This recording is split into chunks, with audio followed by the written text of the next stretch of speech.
Hello everyone, hope you are well. तो आपको पता है कि हम लोग पीटी 365 कर रहे हैं एंड ऑलरेडी हमने पीटी पॉलिटी का अपलोड कर दिया है। तो उसमें एक दो वीडियो बाकी है। उसमें क्या है कि अभी जो ज़्यादातर थोड़ा सा स्टैटिक पार्ट है तो उसको मैंने थोड़ा सा उसके लिए अभी कुछ देर के लिए होल्ड रखा है। उसको भी कवर कर लेंगे, लेकिन मैंने अभी पीटी 365 इन्वायरमेंट का है जो उसका एक सेक्शन जो ग्लोबल सिनेरियो था उसको हमने कवर कर लिया है। और आज हम लोग देखेंगे इनिशिएटिव जो लिए गए हैं, रिसेंट इनिशिएटिव्स, ठीक है। तो उसमें क्या क्या है क्लाइमेट चेंज को लेकर के। तो होप आपको अच्छा लग रहा होगा एंड आपका कंसिस्टेंट एक सपोर्ट भी दिख रहा है। तो बस अगर यही मुझसे मेरे तरफ से एक रिक्वेस्ट है कि अगर आप इस चैनल पे न्यू हैं तो इसको सब्सक्राइब कर लें एंड अपने फ्रेंड तक शेयर कर दें। सो ठीक है। एंड इसी तरह से अपना सपोर्ट बनाए रखें एंड चलते हैं अपने सीधे अपने टॉपिक पे आज का जो हम लोग कवर करेंगे इन्वायरमेंट सेक्शन में। सो देखते हैं।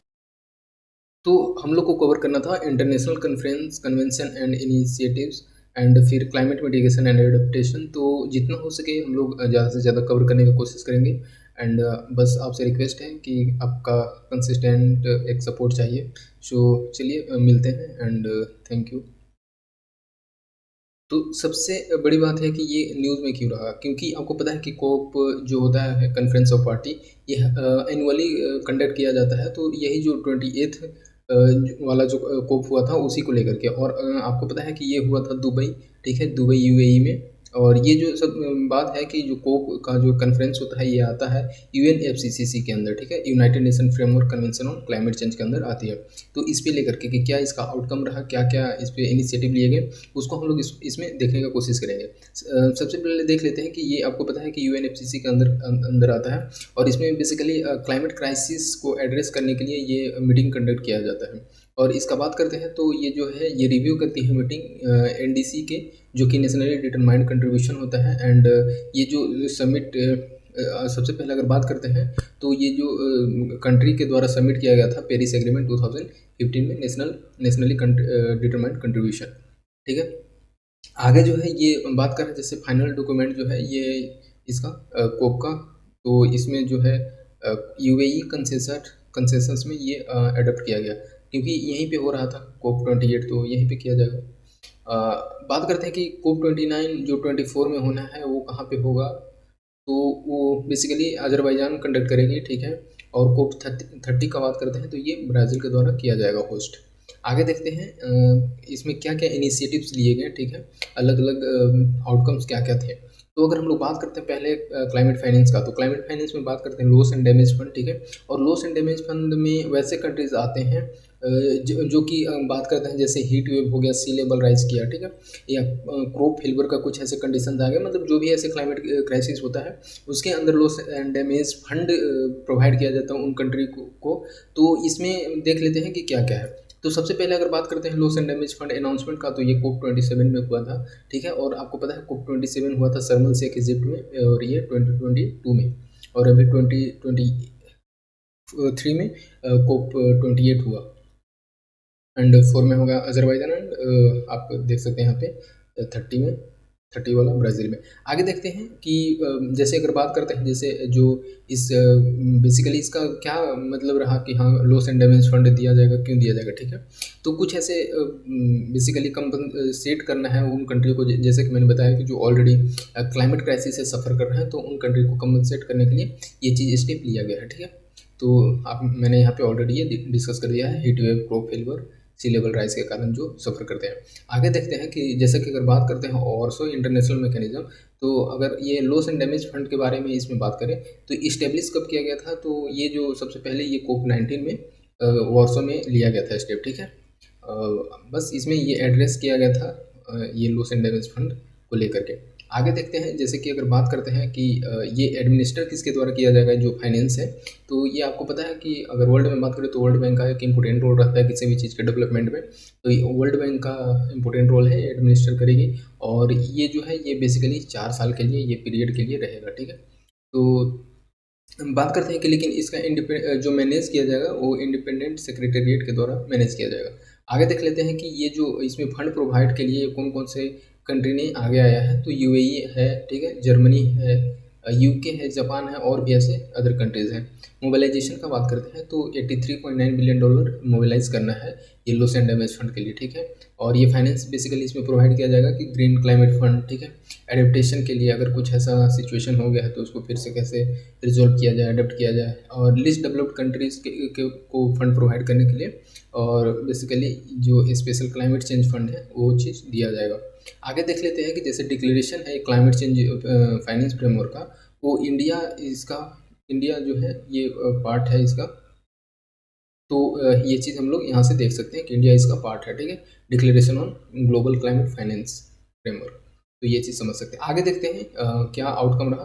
तो ये जो focusing on people's life and livelihood, तो आपको पता है कि इसी को लेकर के आया था LIFE, ठीक है, मतलब जो इनिशिएटिव लिया गया था इंडिया के द्वारा, लाइफ स्टाइल फॉर इन्वायरमेंट, तो उस पर भी ये इस पर फोकस करता है। तो जो लोगों के लिए और लोगों के रहन सहन के लिए क्या स्टेप ऐसे लिया गया है उनके लिविंग स्टाइल को इम्प्रूव करने के लिए, तो फर्स्ट इम्प्लीमेंट हुआ था ये यहीं से लिया गया था, ठीक है, शर्मल शेख में जो हुआ था COP27, तो वहाँ से। एंड ये जो है शर्मल शेख एडप्टेशन एजेंडा जो था ये रिलीज़ किया था फर्स्ट इम्प्लीमेंटेशन रिपोर्ट इससे रिलेटेड। और COP28 जो हुआ UAE डिक्लेरेशन में, ये बात करता है एग्रीकल्चर, फूड एंड फाइनेंस। यहाँ से पूछ सकता है कि एग्रीकल्चर, फूड एंड फाइनेंस में लिया गया कि नहीं लिया गया, इस ऐसे कुछ ऐसे स्टेटमेंट बनाया जा सकता है। तो COP28 में ये डिक्लेरेशन लिया गया। फिर इसका देखते हैं कि COP28 में क्लाइमेट एंड हेल्थ पे क्या लिया गया, ठीक है। तो ये तो फूड एंड एग्रीकल्चर पे हो गया। क्लाइमेट एंड हेल्थ पे बात करते हैं तो ये रिलीज़ किया गया था यूनाइटेड UAE के द्वारा यही, एंड ये किसके साथ मिल करके, तो WHO के साथ मिल करके ये climate and health fund declaration ये लिया गया। आगे देखते हैं कि ये साइन किया गया, जो इसका बात करते हैं क्लाइमेट एंड हेल्थ वाला, तो 120 कंट्रीज़ के द्वारा। और सबसे बड़ी बात हम लोग को जानना ये है कि इंडिया इसको साइन नहीं किया है अभी तक, ठीक है। तो ये चीज़ आप समझ सकते हैं, यहाँ से हमारे लिए इम्पोर्टेंट हो जाता है कि बात करते हैं क्लाइमेट एंड हेल्थ पे, तो इंडिया जो है COP28 की जो डिक्लेरेशन में उसको साइन नहीं किया है, ये समझ सकते हैं आप। और बाकी ये सारे कंट्रीज़ हैं। आगे देखते हैं कि जैसे COP28 UAE डिक्लेरेशन का, तो ये बात करता है climate relief, recovery and peace पे। तो ये चीज़ है, ऑब्वियस सी बात है, ये तो स्टेप लिया ही जाता है। एडप्टेशन का बात करते हैं ग्लोबल गोल, और ये जो UAE फ्रेमवर्क, तो इसमें क्या लिया गया, ग्लोबल क्लाइमेट रेजिलियंस को लेकर के। तो जैसे इसमें गाइड करता है लॉन्ग टर्म एडेप्टेशन एफर्ट, तो ये चीज़ है। फिर ये जो टेम्परेचर गोल जो रखा गया था, तो उसको रेफर करता है ये आर्टिकल 2 में। वैसे बेसिकली 2 डिग्री सेल्सियस है कि अगर इससे कहीं राइज ज़्यादा हो जाता है, या हम लोग को 2 डिग्री सेल्सियस से कम ही रखना है ग्लोबल टेम्परेचर, इससे कहीं राज करता है तो तेज़ी से मेल्ट करने लगेगा। तो ये चीज़ समझना था ग्लोबल गोल ऑन एडेप्टेशन, तो ये भी चीज़ है, ये बस बेसिकली आर्टिकल आपको बताया गया, तो इतना ज़्यादा इंपॉर्टेंट नहीं रखता है ये, ठीक है। और ये पेरिस एग्रीमेंट का जो आर्टिकल इसमें है, तो ग्लोबल गोल ऑन एडेप्टेशन ये बताएगा। और ये वर्ल्ड के एडेप्टिव कैपेसिटी को इन्हांस करेगा, स्ट्रेंथन प्रोवाइड करेगा, और जो भी ऐसे वल्नरेबिलिटीज है क्लाइमेट चेंज से रिलेटेड उसको कम करने में ये हेल्प करेगा। तो ये चीज़ हम लोग को जानना था। आगे देख लेते हैं हम लोग कि जैसे कि फुल इंक्लूसिविटी के लिए क्या ऐसा स्टेप लिया गया है। तो बात करते हैं COP28 में, तो ये gender responsive just transition and climate action partnership launch किया, ठीक है। तो ये पूछा जा सकता है कि COP28 में या फिर ऐसे पूछा जा सकता है कि gender responsive just transition and climate action partnership किससे रिलेटेड है, कब स्टेप लिया गया। तो ये COP28 में ये स्टेप लिया गया है, ये थोड़ा सा हाईलाइटेड इंपॉर्टेंट हो जाता है। आगे देखते हैं कि अगर बात करते हैं कि यूथ क्लाइमेट चैम्पियन का, तो ये अपॉइंट किया जाएगा यूथ क्लाइमेट चैम्पियन। और ये किसके लिए, तो जैसे बेसिकली वैसे लोगों को सर्व करने के लिए जो कि कोप प्रेसिडेंसी और यूथ स्टेक होल्डर में मिस किए हुए हैं, तो इसके लिए ये प्रोवाइड किया जा रहा है। आगे देख लेते हैं हम लोग। तो ये हम लोग जाने कि ये बेसिकली ब्रिज का काम करती है, ठीक है, ये COP presidency and youth stakeholder में। आगे देख लेते हैं रिपोर्ट इससे रिलेटेड क्या क्या रिलीज हुए COP28 में। तो इसमें बात करते हैं जैसे अगर रिपोर्ट ऑन क्लाइमेट फाइनेंस, ऐसे रिपोर्ट पूछे जाते हैं, तो ये बेसिकली पूछा जाएगा किसने रिलीज़ किया। तो ये रिलीज़ किया है IHLEG, ठीक है, आई लेग, ठीक है, आई लेग, एच साइलेंट ईयर बोल सकते हैं ऐसे, अगर आप याद करना चाहें तो यहाँ पे बात है, ये रिलीज़ किया गया है independent high level expert group on climate change, climate finance, तो ये आप ध्यान रख सकते हैं। और ये फॉर्म्ड किया गया था बेसिकली COP26 प्रेसिडेंसी के द्वारा। और ये जो इसका मेन फोकस ये था कि पॉलिसी ऑप्शन और रिकमेंडेशन को डेवलप करना जो कि प्रमोट करती है इन्वेस्टमेंट यूएनएफसीसी पेरिस एग्रीमेंट में। तो ये चीज़ यहाँ से आप कवर कर सकते हैं। इसमें की फाइंडिंग क्या था रिपोर्ट ऑन क्लाइमेट फाइनेंस में, तो क्या क्या इसमें देखने को मिला। तो जो ग्लोबल क्लाइमेट फाइनेंस है ये कमिट करती है ट्रिपल ओवर लास्ट डिकेड्स, ठीक है, बट अभी अभी भी है जो कि अभी कम देखने को मिल रहा है। तो ये चीज़ यहाँ से समझ सकते हैं। और नेक्स्ट है कि क्लाइमेट फाइनेंस जो है ये कंसंट्रेट करते हैं डेवलप्ड इकोनॉमी में। जैसे ऑब्वियस सी बात है, यूएसए हो गया, चाइना हो गया, ये सारी चीज़ जो है इनके पास पैसे हैं, क्योंकि ये ऑलरेडी बहुत पहले से ही इंडस्ट्रियलाइजेशन में आगे निकल चुके हैं। इसी वजह से तो इनको बोला जाता है कि आप वैसे डेवलपिंग कंट्रीज़ को हेल्प करो, ठीक है, जो अभी पुअर है या जिनका कंट्रीब्यूशन क्लाइमेट डैमेज में बहुत कम है। तो इस कारण से जो आता है नेशनली डिटरमाइंड कंट्रीब्यूशन, वो चीज़ इसके कंसेप्ट को फुलफिल करता है। नेक्स्ट हम लोग देखते हैं कि मीथेन रिपोर्ट इस पे क्या है। तो ये रिलीज किसके द्वारा किया जाता है, तो IMEO के द्वारा। ये पहले भी पूछा जा चुका है। तो इंटरनेशनल मीथेन इमिशन ऑब्जर्वेटरी ने ये रिलीज करती है मीथेन रिपोर्ट, ठीक है। तो ये जो ये किसके अंदर वर्क करती है, तो UNEP के अंदर, यूनाइटेड नेशन इन्वायरमेंट प्रोग्राम के अंदर ये मीथेन रिपोर्ट और IMEO वर्क करती है। लॉन्च किया गया, ठीक है, G20 लीडरशिप समिट 2021 में। तो ये चीज़ समझ सकते हैं। तो नेक्स्ट है कि ये प्रोवाइड करती है डिसीजन मेकर्स फ्रेमवर्क, ठीक है। तो ये इसका ये काम ही है, बाकी तो ठीक है। और ये ट्रैक करते हैं, जैसे मॉनिटर और मीथेन इमिशंस को ट्रैक करने का काम करते हैं। एंड इसके फिर इसको कैसे मिटिगेट किया जाए अगर ज़्यादा टारगेटेड प्लान से ज़्यादा हो गया है तो ये चीज़ इसमें देखा जाता है। आगे हम लोग देख लेते हैं, एक चीज़ है इंपॉर्टेंट UNFCCC के बारे में कि ये क्या कौन सी एजेंसी है, ठीक है। तो ये क्या है कि इंटरनेशनल एनवायरमेंटल ट्रीटी है, ठीक है, जो कि बेसिकली ग्रीन हाउस गैसेस और साथ ही साथ ग्लोबल वार्मिंग को प्रिवेंट करने के लिए ये एक एजेंसी वर्क करती है। आगे देखते हैं कि इसका कहाँ से इसका जेनेसिस हुआ, स्टार्ट कैसे हुआ। तो ये साइन किया गया था, ठीक है, 1992 में। और ये basically United nation conference on environment and development, जो जिसको कि अर्थ समिट भी बोला जाता है, तो यहाँ से ये स्टार्ट होता है, इसका जेनेसिस है। तो ये समझ सकते हैं। और जिसका कि हेड क्वार्टर बोन जर्मनी में देखने को मिलता है UNFCCC का, ठीक है। तो ये साइन कब किया गया, 1992 में UNFCCC, और ये इसका हेड क्वार्टर बोन जर्मनी में आपको देखने को मिलेगा। ये साइन किया गया था फर्स्ट अर्थ समिट में, ठीक है। आगे देख लेते हैं कि ये सेक्रेटेरिएट इसका, ये तो यही बताया गया कि बोन जर्मनी में है। एंड मेंबर इसमें कितने हैं, तो 197 कंट्रीज है, और इसका इंडिया एक मेंबर है। एंड साथ ही साथ की एग्रीमेंट का बात करते हैं कि कौन कौन सा इसमें एग्रीमेंट है। तो पेरिस एग्रीमेंट सबसे मेन हो जाता है। तो इसमें क्या है कि ये अडॉप्ट कब किया गया, तो 2015 में पेरिस एग्रीमेंट, ठीक है। और पूछा जाएगा कि ये क्या है, तो ये लीगली बाइंडिंग है। जो भी कंट्रीज इससे रिलेटेड है तो उनको कहीं ना कहीं जो टारगेट दिया जाएगा उसको पूरा करना ही है, ठीक है। गोल का बात करते हैं, तो ये जो रखता है जैसे कि इसमें बेसिकली मैंने अभी बताया था कि 2 डिग्री सेल्सियस है, उससे कहीं कम ही रखना है, ठीक है, जो प्री इंडस्ट्रियल लेवल से। तो ये चीज़ यहाँ पे समझना है। और ये जो है ये एफर्ट जो है ऐसा लगाया जा रहा है कि 1.5 डिग्री से तक ही रहे और इसे राइज ना करे। तो ये चीज़ इसमें पेरिस एग्रीमेंट में लिया गया है, और ये 2015 में आया था। जो ये क्योटो प्रोटोकॉल है ये अडॉप्ट कब किया गया था, तो 1997 में। और लेकिन कब इन्फोर्स किया गया, तो 2005 से इन्फोर्स कर दिया गया। ये बेसिकली करता है कि इंडस्ट्रियलाइज कंट्रीज और इकोनॉमीज़ के लिए कमिटेड है, जिसमें कि तो यहाँ से हम लोग देखें कि जैसे कि जो जो भी ऐसे इंडस्ट्रियलाइज और इकोनॉमी जिनका ज़्यादा है, वैसे कंट्रीज़ को एक लिमिट प्रोवाइड करना। और जो ग्रीन हाउस गैस, क्योंकि ऑब्वियस सी बात है वो प्री इंडस्ट्रियल टाइम से ही, इंडस्ट्रियल टाइम से ही वो ज़्यादा रिड्यूस ऑलरेडी कर चुके हैं, तो उनके लिए ये लिमिट रखना है। और ये थोड़ा सा एक तरह से लीडिंग का काम करेंगे, ठीक है। तो ये चीज़ जो कि इंडिविजुअल टारगेट प्रोवाइड किया गया है, उससे उस टारगेट को लिमिट करके रिड्यूस करके ग्रीन हाउस गैस को रखना है। ये जो कमिटमेंट था ये एंड कर दिया गया ये 2020 में। तो ये चीज़ आप समझ सकते हैं। बेसिकली वेस्ट साइड का जो कंट्रीज आते हैं उनका एक कमिटमेंट था। देखते हैं कि जैसे इनिशिएटिव इसमें क्या क्या और है। तो जो momentum for change climate neutral, जो कि नाम इसका क्या अभी अभी जो है, और ये जो लॉन्च किया गया था UNFCCC सेक्रेटेरिएट के द्वारा, ठीक है। तो ये चीज़ आप देख सकते हैं। और ये जो बेसिकली ये रिक्वेस्ट करती है इंडिविजुअल कंपनीज और गवर्नमेंट को कि क्लाइमेट न्यूट्रलिटी को अचीव करना, ठीक है।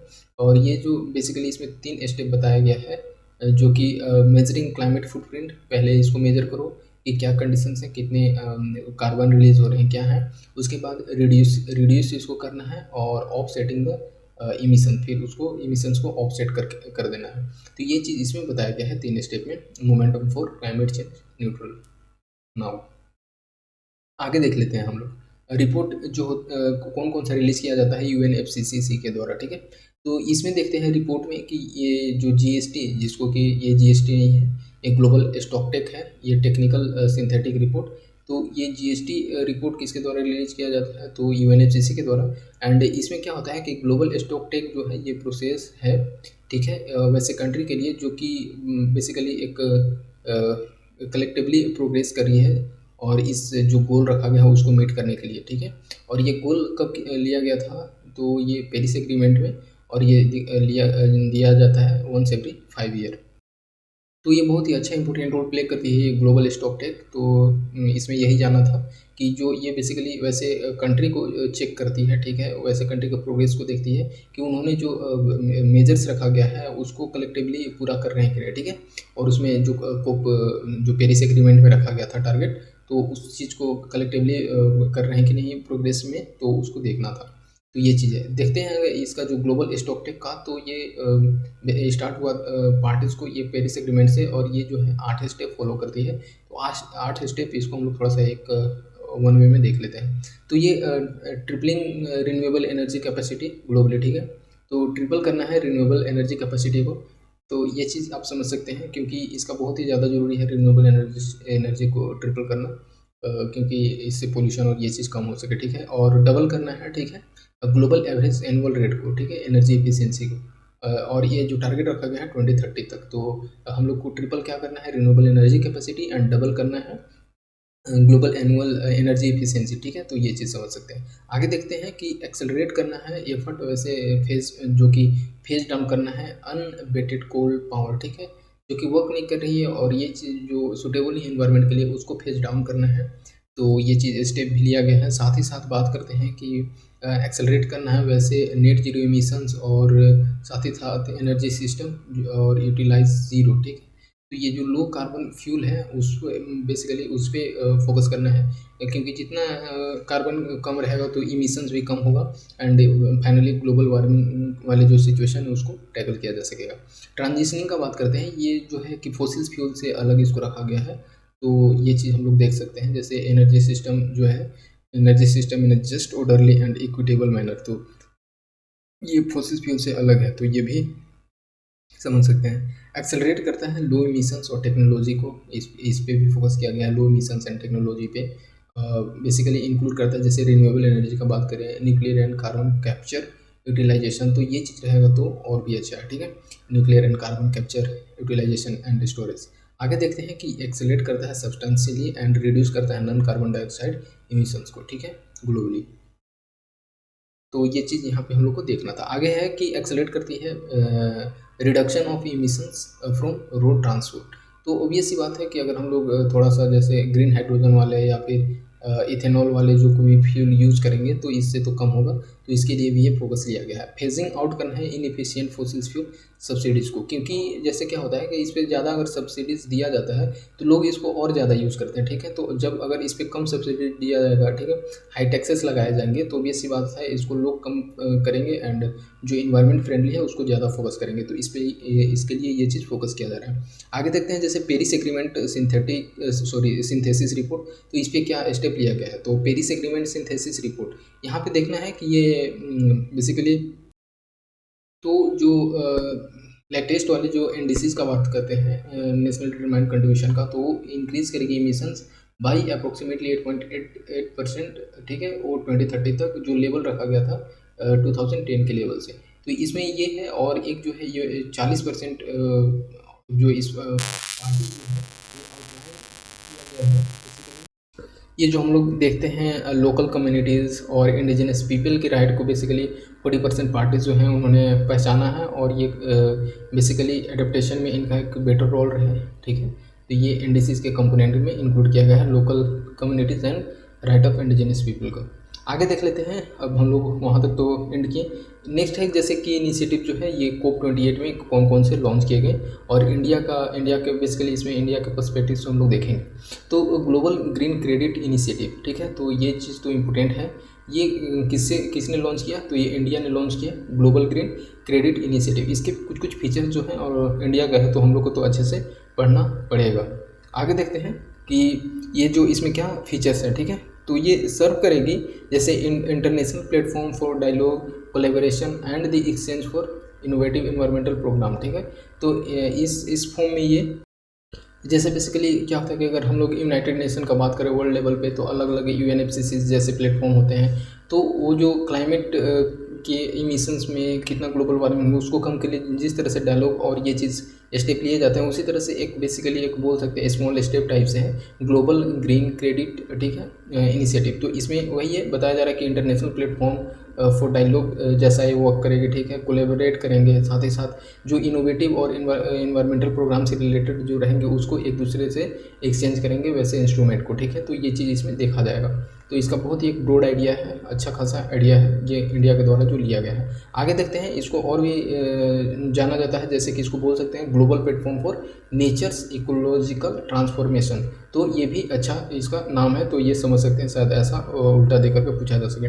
इसका की फीचर्स क्या है, ठीक है। तो इस की फीचर्स में बात करते हैं तो ये शेयर करती है global technical know how and experience. Basically क्या है कि वैसे कुछ कुछ टेक्नोलॉजी होते हैं जो कोई एक पर्टिकुलर कंट्री के पास होते हैं, तो उसको कहीं न कहीं दूसरे कंट्री को भी शेयर करें, ताकि इसमें एक बोल सकते हैं कि कलेक्टिवली रोल प्ले करे उस क्लाइमेट चेंज को टैकल करने के लिए, ठीक है। तो इस कारण से बोला गया है कि know how and experience global technical, ठीक है।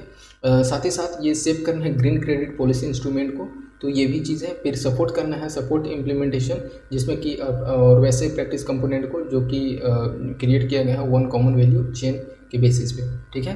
तो ये भी इसमें देखना है। आगे देख लेते हैं कि इसका फीचर्स क्या है ग्लोबल ग्रीन क्रेडिट, ठीक है। तो इनिशिएटिव्स का इसका कुछ फीचर्स है, इस पे देखते हैं। तो ग्रीन क्रेडिट सिस्टम ये क्या है, ठीक है। तो ये बेसिकली एक फुली डिजिटल और ट्रेडेबल, ठीक है। तो ट्रेडेबल इंस्ट्रूमेंट है ये इन्वायरमेंटल सस्टेनेबिलिटी के लिए, तो ये चीज़ इसमें समझ सकते हैं आप, ठीक है। तो ये क्या है fully digital and tradable instrument global credit system. Next है ये ग्रीन क्रेडिट पोर्टल, ये जो है ये रिपोजिटरी डॉक्यूमेंट है, और इसमें जो है एनवायरमेंटल प्रोजेक्ट जो वर्क करती है ग्लोबल डिमांड और उसके जो भी ऐसे फीचर्स और फ्यूचर्स पॉलिसीज़ को सेव करने के लिए, तो ये चीज़ इसमें रखा गया है। आगे जो है ये अलाइन करती है वैसे प्रिंसिपल से जो कि ग्रीन क्रेडिट प्रोग्राम में के हैं, ठीक है। तो ये भी इससे एक कनेक्शन है इसका। आगे है ये ग्रीन क्रेडिट जो है ये फोकस करती है वॉलंटरी इन्वायरमेंटल एक्शन पे, और वैसे कम्युनिटी को इवॉल्व करती है, ठीक है, और साथ साथ प्राइवेट इंडस्ट्री एंड इंडिविजुअल को ये ग्रीन क्रेडिट फोकस करती है वॉलंटरी इन्वायरमेंटल एक्शन पे। आगे है, ठीक है, इनिशिएटिव जैसे global renewable and energy efficiency place, ये क्या है।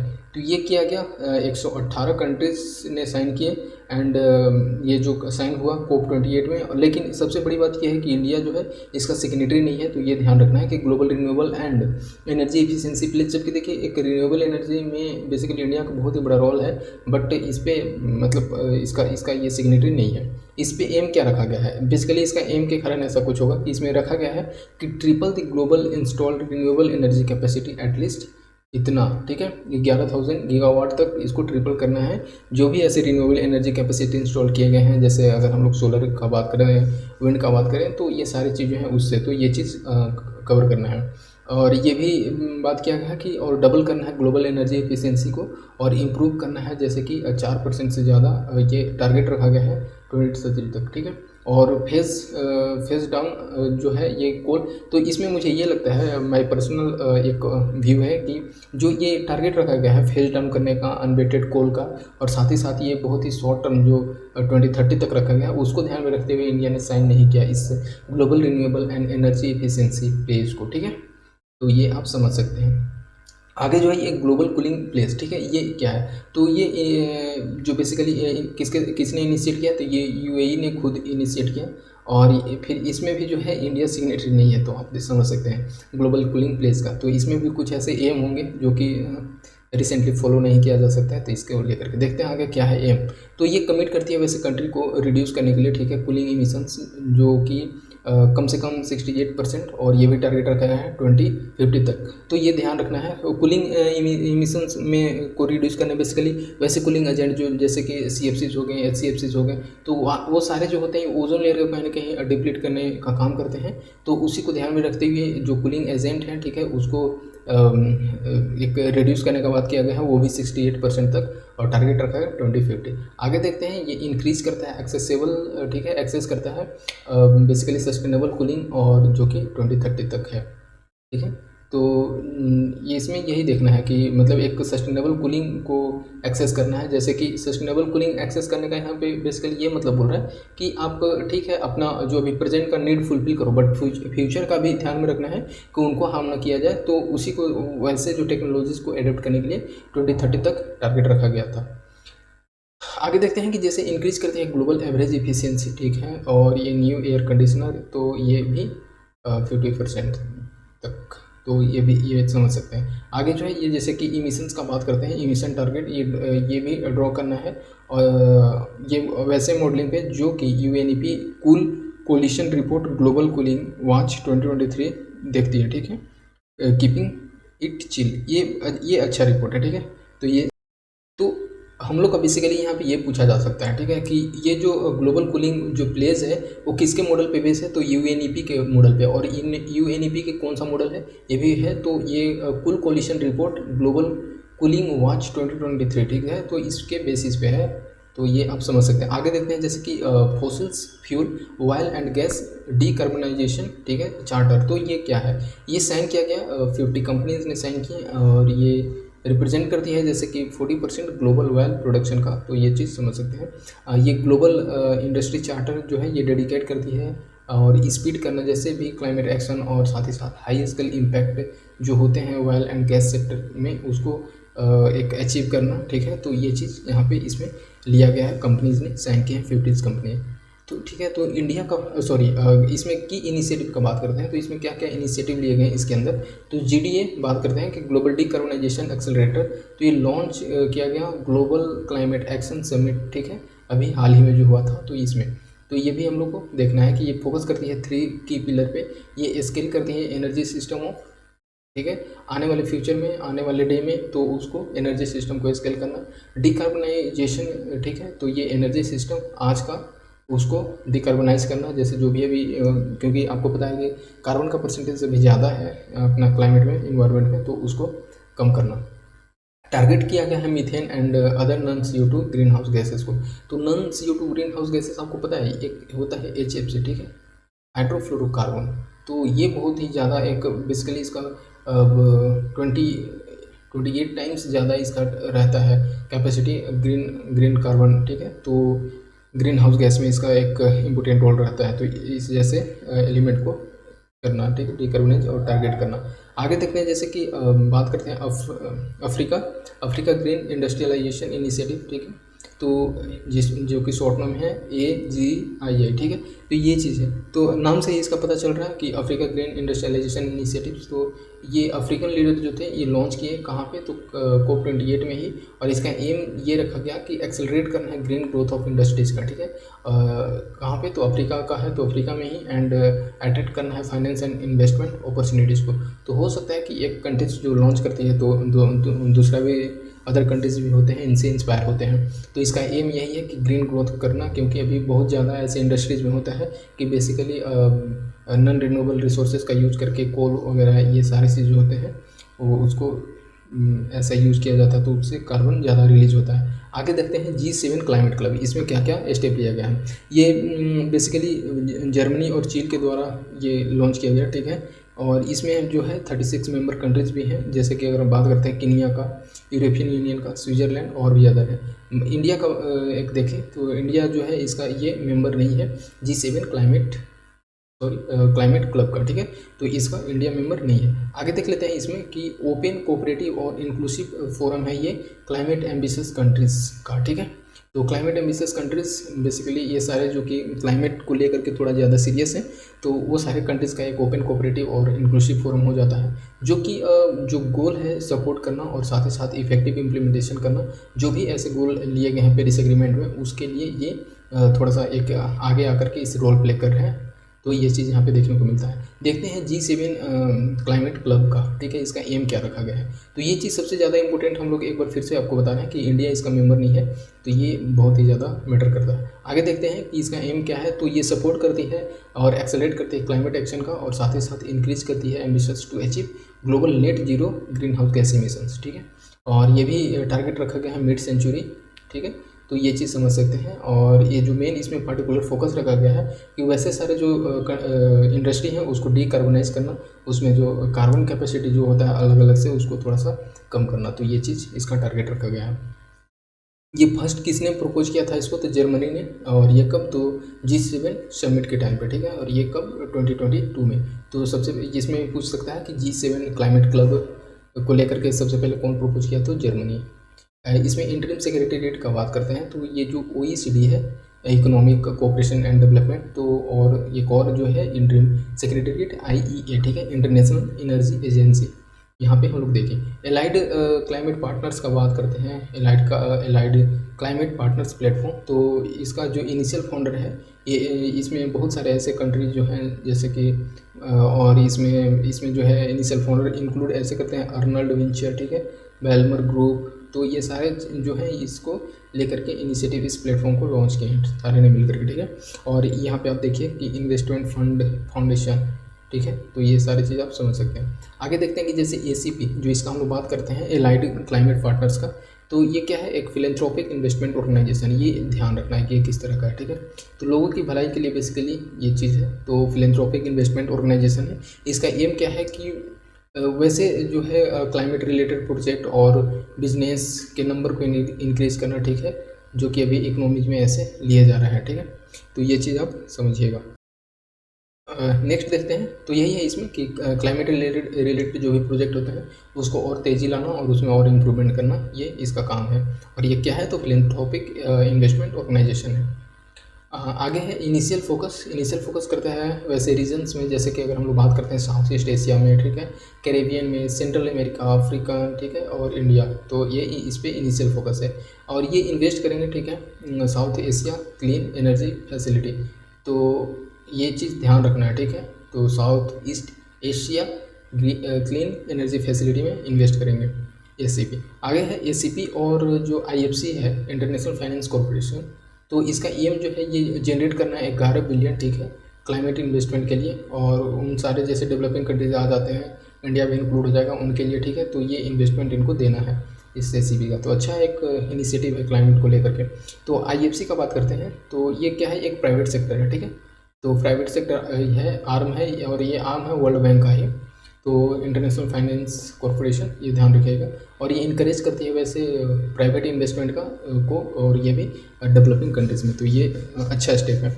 आगे देख लेते हैं अल्तेरा फंड, ठीक है, ALTERRA।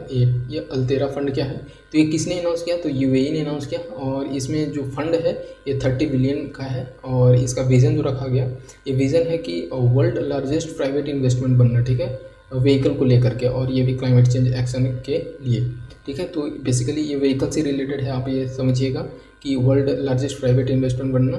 तो और इसमें मोबिलाइज करना है अब $250 बिलियन, और बेसिकली ये रखा है 2030 तक, ठीक है। और इसमें एक इसका मेन ऐसे फोकस टाइप से है कि एक fairer climate finance system develop करना, $20-50 बिलियन इन्वेस्ट करके बाय 2030। फोकस एरिया क्या है कि इसमें एनर्जी ट्रांजिशन पे फोकस करें, जैसे कि industrial decarbonisation, sustainable living and climate technologies.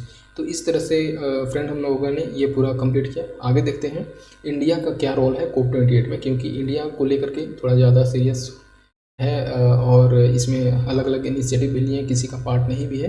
तो आगे हम लोग देखते हैं। तो इसमें बात करते हैं, तो इंडिया जो है एक तरह से ग्लोबल साउथ का एक आवाज़ बन के बाहर आ रही है, ठीक है, एक लीडर के जैसा। तो ग्लोबल साउथ को के लिए तो ये चीज़ हो जाता है। इस कारण से थोड़ा सा ये चीज़ हम लोग को समझना है कि COP28 में इसका क्या रोल रहा है। और इसमें जो है कि ये रिट्रीट किया है वैसे एजेंसी को क्लाइमेट फाइनेंस अवेलेबल मेक कराना, उनको फंड प्रोवाइड कराना, ये सारी चीज़ इसमें देखेंगे हम लोग। इंडिया का रोल है क्या है COP28 में, रोल का बात करते हैं। तो ये को लॉन्च दी, ये जो है LED ठीक है। लीड IT 2.0 को launch the leadership group for industry transition, तो ये हम लोग को ध्यान ही रखना है, याद ही रखना है। तो जो है लीड IT 2.0 ये फोकस करती है वैसे इंक्लूसिव और जस्ट इंडस्ट्री ट्रांजिशन, साथ ही साथ development and transfer of low carbon technology. तो ये लो कार्बन टेक्नोलॉजी पे ज़्यादा इसका फोकस है। और ये जो है कि फाइनेंस सपोर्ट करती है वैसे इमर्जिंग इकोनॉमीज़ और इंडस्ट्री ट्रांजिशन को, जो कि जैसे अभी बेसिकली जो हाई अभी तो हर जगह हर इंडस्ट्री में ऐसे कार्बन का जो इमिशन जो होता है वो ज़्यादा ही है, तो उसको सपोर्ट करने के लिए और लो कार्बन टेक्नोलॉजी ट्रांसफ़र करने के लिए ये चीज़ स्टेप लिया गया है। आगे देखते हैं कि लीड IT जो है ये किसके द्वारा लॉन्च किया गया, तो इंडिया और स्वीडन ने ये लॉन्च किए, और ये भी कब, तो 2019 में यूनाइटेड नेशन एक्शन समिट में। तो ये ध्यान रखना है कि लेड 2.0 या फिर लीड IT, अभी तो ये इसका दूसरा है वर्जन, लेकिन लेड जो था ये इंडिया एंड स्वीडन ने मिल करके 2019 में इसको लॉन्च किया। आगे देखते हैं कि को होस्टेड जो है ये इंडिया और UAE इवेंट पे, तो इंडिया एंड UAE इवेंट में ये जो ग्रीन क्रेडिट प्रोग्राम है वो लॉन्च किया गया, ठीक है। तो को होस्टेड एट COP28, ठीक है, ये ध्यान रखना है। Cohosted event on green credit programme, ये जो है ग्रीन क्रेडिट ये इनिशिएटिव है, फोकस करती है वैसे वॉलंटरी इन्वायरमेंटल एक्शन पे, ठीक है। और इसमें जो कम्युनिटी, प्राइवेट इंडस्ट्री और इंडिविजुअल जो है इसमें इवॉल्व है, तो ये चीज़ यहाँ पे समझना है। आगे देखते हैं हम लोग, India participated at mangrove alliance 4, ठीक है। तो मैंग्रो अलायंस को लेकर के भी ज़्यादा सीरियस है, और इंडिया में आपको अगर बात करते हैं सुंदरवन में, तो वहाँ पे सबसे ज़्यादा देखने को मिलता है। तो यहाँ पे देखते हैं कि जो मैक है, ठीक है, मैंग्रो अलायंस, ठीक है, तो मैंग्रो अलायंस फॉर क्लाइमेट, तो ये चीज़ जो है ये बेसिकली एक सीख स्केल अप करती है, जैसे कि कंजर्वेशन करना, ठीक है, रिस्टोरेशन करना और ग्रोइंग प्लांटेशन एफर्ट, ठीक है, ये सारे चीज़ जो है ये मैंग्रो इकोसिस्टम को प्रोटेक्ट करने के लिए लिया गया है। तो जो हम लोग देखें कि mangrove alliance for climate ministerial meeting at COP28, तो COP28 में जो ये मिनिस्ट्रियल मीटिंग हुआ इस पर क्या था, तो ये जो था ये इनिशिएट किया गया UAE एंड इंडोनेशिया ने इसको इनिशिएट किए थे। ये कब किए थे, तो COP27 में, ठीक है। लेकिन अभी जो ये लिया गया था, अभी जो हम लोगों ने देखा कि India participated in mangrove alliance, तो इस चीज़ में, तो ये जो इनिशिएट कब किया गया था, तो COP27 में 2022 में, ठीक है, जो कि इजिप्ट शर्म शेख में हुआ था। लेकिन ये जो बेसिकली ये जो इनिशिएट किया गया था इनके द्वारा, ठीक है। तो इंडिया जो है इसका मेंबर है, ये भी ध्यान रखना है, और रहेगा ही, क्योंकि मैंग्रो को लेकर के इंडिया में बहुत ही ज़्यादा इसका एरिया कवर करता है। इंडिया जो है India lead global river cities alliance, ठीक है, तो ये लॉन्च किया ग्लोबल रिवर सिटी अलायंस, ठीक है। तो जो ये बेसिकली हम लोग देखते हैं कि national mission for clean Ganga वो साइन किया गया मेमोरेंडम ऑफ कॉमन पर्पस, ठीक है। तो ये जो है जैसे कि किससे साइन किए, तो मिसिसिपी रिवर सिटीज़ और साथ ही साथ टाउन इनिशिएटिव, तो ये चीज़ हम लोग को समझना है, यहाँ से इम्पोर्टेंट हो जाता है। तो यहाँ से ये हम लोग समझ सकते हैं, जो ये GRC हम लोगों ने देखा ग्लोबल रिवर सिटीज़ अलायंस, तो ये अभी अगर हम लोग बात करते हैं कि करेंट का जो रिवर सिटीज़ अलायंस है, लेकिन जो इसको और आगे फर्दर एक्सटेंड किया गया और स्ट्रेंथन किया गया, अप्रोक्स इंक्लूड किया 267 ग्लोबल रिवर सिटीज़ को, अप्रोक्स नहीं बोलेंगे क्योंकि हो सकता है डेटा दे दे, तो 267 ग्लोबल रिवर सिटीज़ को इंक्लूड किया गया है। और ये वैसे कंट्रीज़ में जैसे कि इंडिया का बात हो गया, USA हो गया, डेनमार्क हो गया, तो ये इन तीनों कंट्री के जो जैसे ऐसे ग्लोबल रिवर सिटीज़ हैं, जो कि बेसिकली सिटीज़ के किनारे बड़े बड़े रिवर होते हैं, वो पोल्यूटेड हो जाते हैं, तो उसको लेकर के ये स्टेप लिया गया। तो पूछा जाएगा कि नेशनल मिशन क्लीन गंगा है वो किसके साथ मेमोरेंडम ऑफ अंडरस्टैंडिंग साइन की, या फिर memorandum of common purpose sign की, तो ये जो है मिसिसिपी रिवर सिटीज़ और साथ ही साथ टाउन इनिशिएटिव्स के साथ मिल करके, तो MRCTI ये इसको बोला गया। आगे देखते हैं कि जो RCA है, ठीक है, तो RCA का क्या है, जो हम लोगों ने देखा कि रिवर सिटीज़ अलायंस, तो ये एक जॉइंट इनिशिएटिव है। ये इनिशिएटिव किसका है, तो मिनिस्ट्री ऑफ जल शक्ति और ministry of housing and urban affairs का, तो ये दोनों का कंबाइंड इनिशिएटिव है RCA, ठीक है, रिवर सिटीज़ अलायंस। तो ये कनेक्ट करती है वैसे रिवर सिटीज़ का, जो कि फोकस करते हैं सस्टेनेबल रिवर सेंट्रिक डेवलपमेंट पे, और ये स्टार्ट कब किया गया था, तो 2021 में ही। देख लेते हैं आगे कि बेसिकली फिर से इसको कि ग्लोबल रिवर सिटीज़ अलायंस, तो ये सेक्रेटरियल रोल प्ले करती है, और ये सर्व करेगी national mission on clean Ganga, ठीक है, sorry, national mission for clean Ganga, वही। तो ये किसके अंदर, किस मिनिस्ट्री के अंदर है, तो ये जल शक्ति मिनिस्ट्री के अंदर है, और ये बेसिकली और साथ ही साथ national institute for urban affairs के अंदर ये जो है और ये जो देखने को मिलता है, ठीक है, NIUA, ये किस मिनिस्ट्री के अंदर है, तो ministry of housing and urban affair. तो यही बेसिकली बोला जा रहा है कि ministry of housing and urban affairs and ministry of जल शक्ति, तो ये चीज़ इसके अंदर में आ जाती है। अब हम लोग देखते हैं कि नेशनली डिटरमाइंड कंट्रीब्यूशन, ये हमेशा से न्यूज़ में रहा है और पिछले साल भी, तो इस तरह से थोड़ा सा इस पर फोकस करते हैं। तो UNFCCC सेक्रेटेरिएट जो है, इन्होंने रिलीज़ किया है NDC synthesis report 2023 under the Paris agreement, ठीक है। तो पेरिस एग्रीमेंट के अंदर जो NDC सिंथेसिस रिपोर्ट है, तो ये ऐसा पूछा जा सकता है कि NDC सिंथेसिस रिपोर्ट कौन रिलीज करती है, तो ये है UNFCCC, ठीक है। आगे देखते हैं कि इसका क्या फाइंडिंग रहा है। तो ये वर्ल्ड जो है, world is off track to Paris agreement world, ठीक है। तो बेसिकली अभी जो है एक तरह से पूरी तरह से जो कवर नहीं कर पा रहा है, ठीक है, क्योंकि जो टारगेट ऐसा रखा गया है। तो बताया जा रहा है कि इम्प्लीमेंटिंग लेटेस्ट NDCs जो कि है, ये इंक्रीज करेगी एमिशंस बाय अप्रोक्सीमेटली 8.8% बाई 2030, और जो कि इस लेवल 2010 लेवल 2010 के लेवल से, और 40% जो पार्टीज है इसको ये आउटलाइन करेंगे रोल ऑफ लोकल कम्युनिटीज़, और ये तो हम लोग ऊपर देखे ही थे, ठीक है। और right of indigenous people in adaptation components of NDCs, तो इनका एक इंपॉर्टेंट रोल प्ले करेगा लोकल कम्युनिटीज़ और इंडिजिनस पीपल को, जो NDCs में जो भी टारगेट रखे गए हैं, तो उसको लेकर के आगे देखते हैं NDCs के बारे में क्या है। तो ये जो पोस्ट 2020 से पहले का अगर हम लोग बात करते हैं, तो क्लाइमेट एक्शन जो रिक्वेस्ट किया गया था Paris agreement from each party, और इसका रोल ही है कि हर जो कॉप होता है उसमें अलग अलग टारगेट रखना, ये चीज़ तो ये कुछ ज़्यादा मैटर नहीं करता। तो ये देखते हैं कि जैसे कि ग्लासगो क्लाइमेट फैक्ट है, ठीक है, तो ये साइन किया गया था कंट्रीज के बीच में, और ये हुआ था COP26 में, ठीक है, जो कि UNFCCC का है। और ये रिक्वेस्ट किए थे पार्टीज़ को, जो कि रिविजिट करना है और स्ट्रेंथन करना है 2030 टारगेट, ठीक है। तो ये चीज़ है, और ये रखा गया था 2022 के एंड तक, लेकिन शायद ही ऐसा फुलफिल हो पाया है।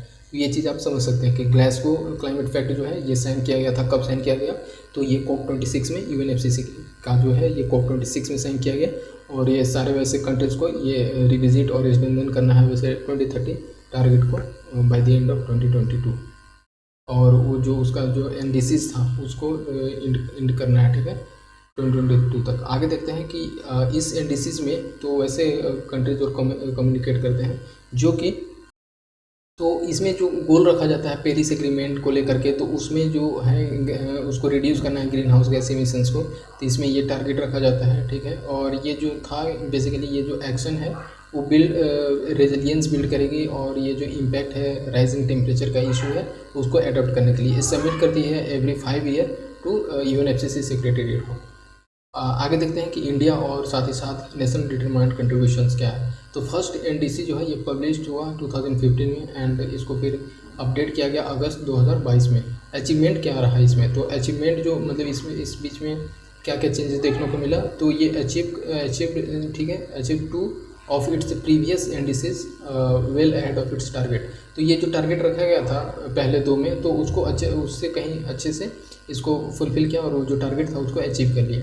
नेक्स्ट देखते हैं कि जो ये रिड्यूस करती है इमिशंस इंटेंसिटी का, और साथ ही साथ जैसे कि जो भी उसके GDP होते हैं बाई 33% बिटवीन 2005 एंड 2019, तो ये इंडिया का रोल रहा। तो ये चीज़ अच्छा है, इमिशंस को रिड्यूस किया, ठीक है, GDP से 33%, क्योंकि वैसे भी GDP में गुड्स एंड सर्विसेज बनाना है, प्रोवाइड करना है, तो कहीं ना कहीं इमिशंस ज़्यादा होते हैं। तो जो 2005 एंड 19 से देखें तो 33% ये हो सके तो याद रख सकते हैं। आगे देखते हैं कि अचीव किया 40% of electric installed capacity, 40% electric install capacity through non fossil fuel sources, ठीक है। तो जो मतलब 9 साल पहले ही, ठीक है, जो टारगेट रखा गया था ये 2030 का, ये चीज़ समझ सकते हैं। आगे देखते हैं कि रिलेटेड कंसेप्ट क्या है इंडियाज पंचामृत का।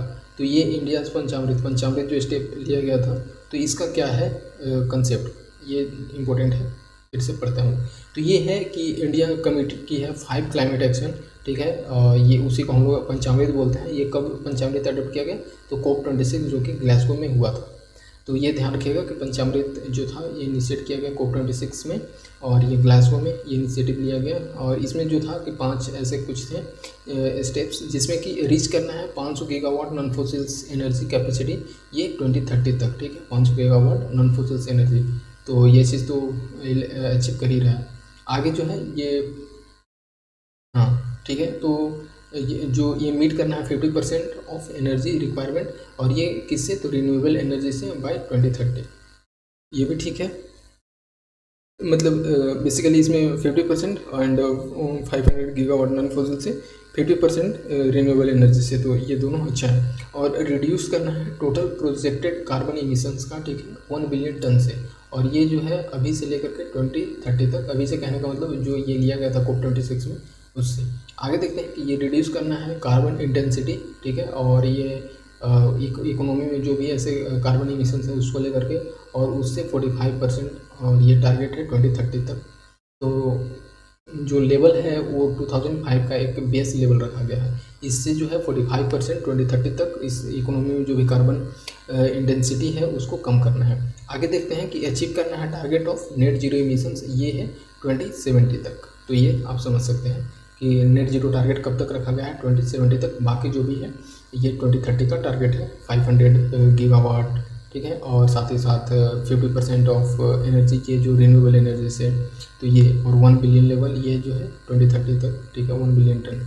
नेक्स्ट हम लोग देखते हैं कि इंडिया नेशनली डिटरमाइंड कंट्रीब्यूशंस, इसका क्या है, और क्वान्टिटेटिव टारगेट कौन कौन से हैं, तो ये थोड़ा सा फैक्ट बन जाता है। टारगेट जो है 2030 के लिए, और जो प्रीवियस इंडिसेस जो था 2015 में COP26 में जो स्टेप लिया गया वहाँ से देखेंगे, और फिर ये जो अपडेट किया गया उसमें क्या किस तरह से क्या अपना ये जो टारगेट रखा गया था उसको फुलफिल किया कि नहीं, और क्या प्रोग्रेस देखने को मिला। इसमें देखते हैं कि reduce the emissions intensity of its GDP, ठीक है।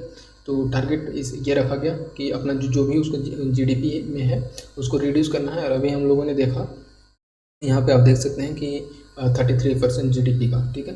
तो ये चीज़, तो इसमें जो है यहाँ पे जो है कि रिड्यूस्ड बाय 33% बिटवीन इतना, तो इन्होंने जो टारगेट रखा गया था GDP के इमिशंस को, इंटेंसिटी को कम करने के लिए इमिशंस को, तो उस जो इंडिया है ये 2015 का जो रखा गया था, इसमें जो बेस लेवल है 2005 से 19, यहाँ से 33% ये कम किया है GDP का, तो ये चीज़ ठीक है।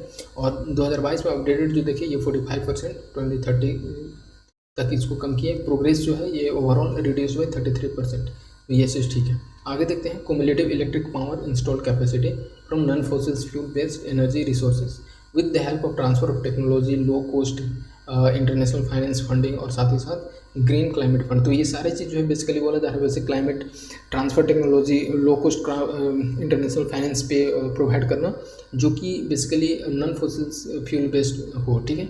तो ये इलेक्ट्रिक पावर इंस्टॉल कैपेसिटी करना है, तो ये जो है ये अबाउट 40% इन्होंने अचीव किया, एंड साथ ही साथ इसमें भी जो अपडेटेड हुआ अबाउट 50%। तो ओवरऑल जो प्रोग्रेस देखने को मिला 43.81%, जो कि इस जब डेटा रिलीज हुआ इतना हुआ, तो ओवरऑल प्रोग्रेस में ही है। आगे देखते हैं कि ये एडिशनल कार्बन सिंक को बनाना, ठीक है, और एडिशनल फॉरेस्ट ट्रीज कवर करके ऐसे जो कि कार्बन सिंक का वर्क करते हैं, ठीक है, कार्बन एब्जॉर्प्शन का काम करते हैं फॉरेस्ट और ट्रीज, तो इसके लिए ये चीज़ करना है, जिसमें कि ये जो है 2.5 to 3 billion ton of CO2 equivalent ये जो रखा गया 2015 में, लेकिन ये जो है ये सेम एज अर्लियर अभी भी वही है, कितना, तो 2.5 to 3 billion ton of CO2 equivalent. तो ये चीज़ जो है इंडिसेस का है। आगे देखते हैं हम लोग क्वालिटेटिव टारगेट। वो तो क्वांटिटेटिव था कि हाँ किस तरह से क्या हुआ, कितना मेजर हुआ, कितना परसेंट, कितना डिग्री, तो ये चीज़। आगे देखते हैं ये जो प्रीवियस इंडिसेस 2015 का है अपडेटेड का, उस पर देखेंगे। तो ये जो इसमें क्या था कि healthy and sustainable way of living को आगे रखना, इसको प्रायोरिटी देना, जो कि बेस्ड रहता है traditional value of conservation and modernisation, ठीक है।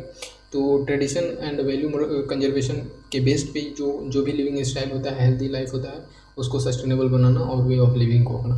तो ये जो अपडेटेड इंडिसेस में देखें तो ये पुट फॉरवर्ड कुछ ऐसे इनिशिएटिव लिए गए, जैसे कि हम लोग बात करते हैं लाइफ का, ठीक है, कि लाइफ स्टाइल फॉर एनवायरनमेंट, जो कि एक कॉम्बैटिंग क्लाइमेट चेंज एक की है, ठीक है। तो ये चीज़ हम लोग समझ सकते हैं, इसी के लिए है, इसी के अंदर बोल सकते हैं इंडिसेस के अंदर। आगे देखते हैं कि एक जो है ये अडोप्ट करना है climate friendly and cleaner path. तो ये भी है उसी उसी पे है, इसमें अभी कोई भी चेंजेस नहीं आए हैं अभी जो इंडिसेस है।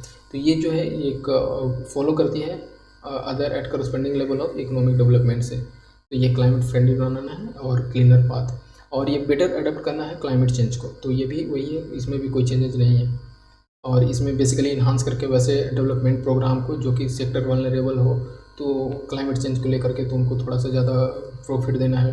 पार्टिकुलरली एग्रीकल्चर होता है कि कभी कभी कोई भी ऐसे एग्रीकल्चर में कुछ ज़्यादा ही जिसमें कि एमएसपी जो है थोड़ा सा लो दिया जाता है, या फिर जो एमएसपी हाई दिया जाता है उसी पे ज़्यादा से ज़्यादा ये लोग खेती करते हैं। तो इसको भी थोड़ा सा समझना है। ये मोबिलाइज़ करना है, मोबिलाइज डोमेस्टिक और न्यू एडिशनल फंड। तो ये भी पहले ही जैसा है, और ये भी बेसिकली कहाँ से, तो डेवलप्ड कंट्रीज इनको करेंगे। और ये जो भी कोई सफ़र या फिर डेवलपिंग कंट्रीज़ हैं उनको प्रोवाइड करने के लिए मिटिगेशन और एडप्टेशन में, ठीक है। तो ये चीज़, ये जो है एक बिल्ड कैपेसिटीज़ जो है ये क्रिएट करती है डोमेस्टिक फ्रेमवर्क, और इंटर करती है नेशनल आर्किटेक्चर में, जो कि कटिंग एज क्लाइमेट टेक्नोलॉजी है। अपने इंडिया का बात करते हैं, या फिर ज्वाइंट कोलैबोरेशन R&D है, उसके फ्यूचर टेक्नोलॉजीज़ को लेकर के ये एक बिल्ड कैपेसिटी बिल्ड करती है, ठीक है। और तो ये चीज़ ये भी सेम एज अर्लियर है। Guidance on children rights and environment. तो चिल्ड्रन राइट्स को लेकर के इन्वायरमेंट क्या है, क्योंकि इन पे बहुत ही एक अलग ही डाइवर्स है कि इनके हेल्थ पे इफेक्ट पड़ता है। चाइल्ड पे जो भी ऐसे क्लाइमेट चेंजेस हो जाते हैं, तो उसको लेकर के क्या था। तो यूएन कमेटी जो है ऑन राइट्स ऑफ चाइल्ड, ठीक है, तो UN committee of rights and child जो है ये इशू करती है गाइडलाइन, ठीक है, वो चिल्ड्रन राइट्स एंड एनवायरनमेंट को लेकर के। तो ये पूछा जा सकता है कि चिल्ड्रन राइट्स एंड एनवायरनमेंट को लेकर के जो इशू कौन सी कमेटी इसको इशू करती है, तो United committee on rights of child, ठीक है।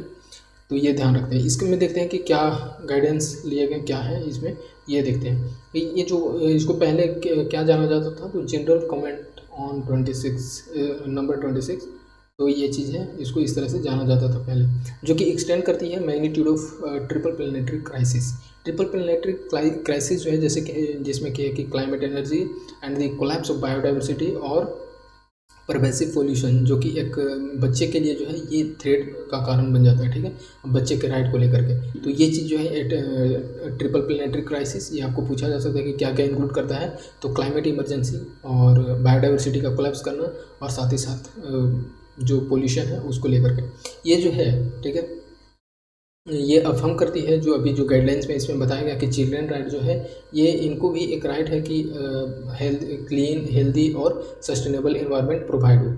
लेकिन कहाँ ऐसा है, ठीक है, तो इसको भी ध्यान रखा जा रहा है। ये प्रोवाइड करती है कंप्रहेंसिव इंटरप्रिटेशन और जो भी स्टेट ऑब्लिगेशन है, और जो कि UNCRC जो है, United nation convention on the rights and child, इसके अंदर एक कम्प्रहेंसिव इंटरप्रिटेशन, एक ऑब्लिगेशन है स्टेट के लिए, ऐसा प्रोवाइड किया गया है इसमें, कि उनके बच्चे के जो भी ऐसे राइट हैं उनको रिकॉग्नाइज करके उनको राइट को एक प्रोवाइड करना। आगे जो है एक एम इसका मेन है कि एड्रेस करना ऐसे एडवर्स इफेक्ट का जो कि क्लाइमेट डिग्रेडेशन और क्लाइमेट चेंज से रिलेटेड है, और हम लोग जो देखते हैं एन्जॉयमेंट ऑफ चिल्ड्रन राइट्स को लेकर के। तो ये सारी चीज़ को टैकल करना ताकि उनको भी एक फैसिलिटी प्रोवाइड हो सके।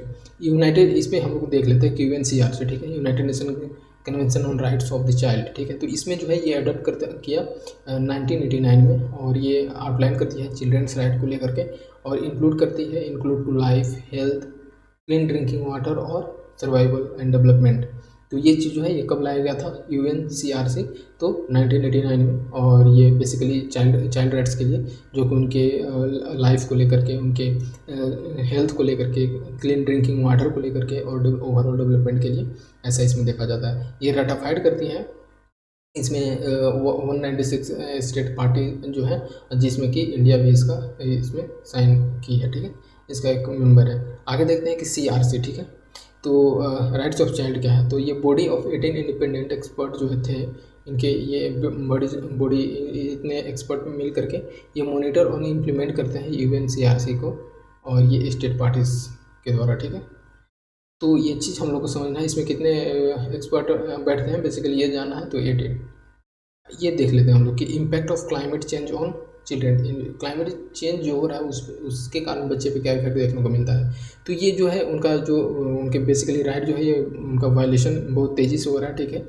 जैसे कि बेसिकली जो क्लाइमेट इंड्यूस्ड डिस्प्लेसमेंट हो रहा है, क्योंकि एक जगह से दूसरी जगह भी होना पड़ता है ऐसे पोल्यूशन और इसके कारण, तो उनका राइट जो है वो बेसिकली वायलेट हो रहा है और ये अफेक्ट कर रहे हैं डेवलपमेंट पोटेंशियल, जैसे कि पुअर न्यूट्रिशन के कारण, लॉस ऑफ एजुकेशन के कारण। तो बेसिकली अगर उनका बेसिक कमज़ोर कर दिया जाए तो जो ओवरऑल उनको डेवलपमेंट चाहिए इन फ्यूचर ग्रोथ के लिए, तो वो भी कम हो जाएगा। तो उसको लेकर के भी ये चीज़ इसमें बताया गया है। आगे देखें कि ये सीवियर डिजीज़ जो वल्नरेबिलिटीज़ हैं उस पर भी एक बहुत ही ज़्यादा इफेक्ट करता है उनके हेल्थ को लेकर के, तो ये चीज़ इसमें है। और साइकोलॉजिकल बात करते हैं, साइकोलॉजिकल और इमोशनल वल्नरेबिलिटी जैसे कि मेंटल स्ट्रेस, तो ये इनके इनके हेल्थ पे चेंजेस देखने को मिलते हैं क्लाइमेट चेंज के कारण। तो अदर इनिशिएटिव्स देख लेते हैं न्यूज़ में क्या क्या रहे हैं। इसमें बताया जा रहा है कि global green house gas watch जो है, ठीक है, ये इनिशिएटिव है, ये इसका बारे में हम लोग देखेंगे। तो global green house gas watch, ये वर्ल्ड मेट्रोलॉजिकल कांग्रेस जो है ये अप्रूव करती है new green house gas monitoring initiative, जिसको कि नाम दिया जाता है global green house gas watch, ठीक है। तो ये सब पूछा जाएगा कि ये किसके द्वारा ये अप्रूव हुआ, तो वर्ल्ड मेट्रोलॉजिकल कांग्रेस। और ये बेसिकली एड प्रोवाइड करती है अर्जेंट एक्शन रिड्यूस करना, जो भी हीट ट्रैफिक गैसेस हैं उसको कम करना। तो इसमें ये देखा जाता है। इसका एम क्या है, बेसिकली एम जो है ये वैसे जो सारी चीज़ जो स्पेस बेस्ड और सरफेस बेस्ड ऑब्जर्विंग सिस्टम जो है, जो कि मॉडलिंग और डेटा सिमुलेशन कैपेसिटीज़ जो है उसको एक रूप में लाना, तो ये चीज़ देखा गया है इसमें। और नेक्स्ट है कि ये बिल्ड ऑन जो वर्ल्ड मेट्रोलॉजिकल ऑर्गेनाइजेशन देखने को मिलता है, तो ये चीज़ है ग्लोबल एटमॉस्फेयर वॉच, जो कि इस्टेब्लिश किया गया था 1989 में, और ये इंटीग्रेट करती है global green house gas information system को, ठीक है।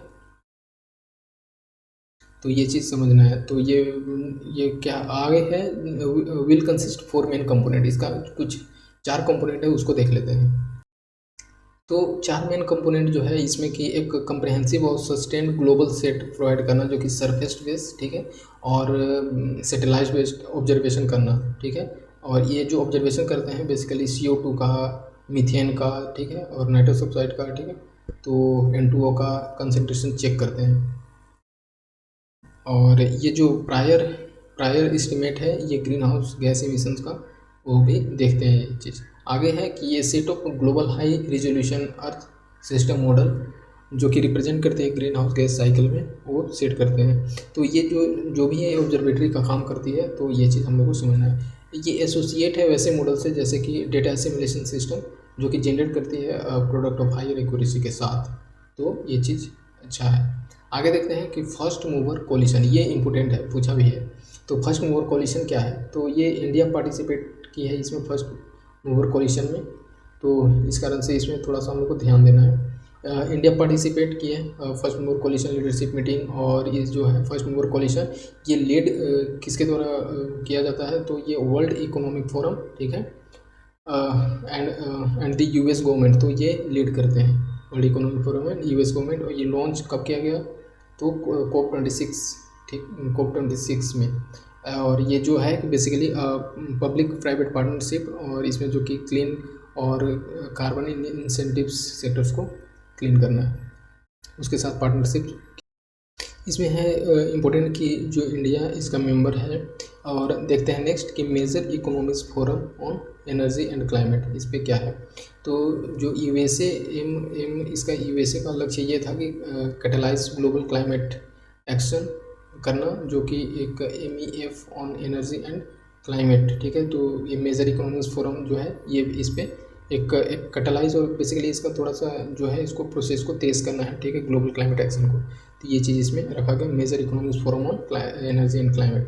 ये लॉन्च कब हुआ, तो 2009 में, एंड इसका एम जो था एक फैसिलिटेट प्रोवाइड करना डायलॉग, साथ ही साथ वैसे मेजर मीटिंग कंट्रीज़ के बीच में। और ये जो इस पे फोकस रखा है कि पॉलिटिकल लीडरशिप जरूरी है और एडवांस एफर्ट जो है जरूरी है क्लाइमेट एक्शन चेंज के लिए, ठीक है। ये चीज़ हम लोग को देखना, और कुछ इनिशिएटिव है उसको देख लेते हैं। तो इसमें आगे है कि मेजर इकोनॉमिक फोरम जो है ये बेसिकली बात करती है रफली 80% ऑफ ग्लोबल GDP और global green house gas emissions पे। ये रिप्रेजेंट इसमें करते हैं 20 कंट्रीज़, 20 मेजर इकोनॉमिक, इंक्लूडिंग साथ ही साथ इंडिया भी इसमें है, और ऑस्ट्रेलिया, ब्राज़ील, चाइना, और ये सारी चीज़ आ जाते हैं। तो ये चीज़ ध्यान रखना है कि MEF का मेंबर है इंडिया।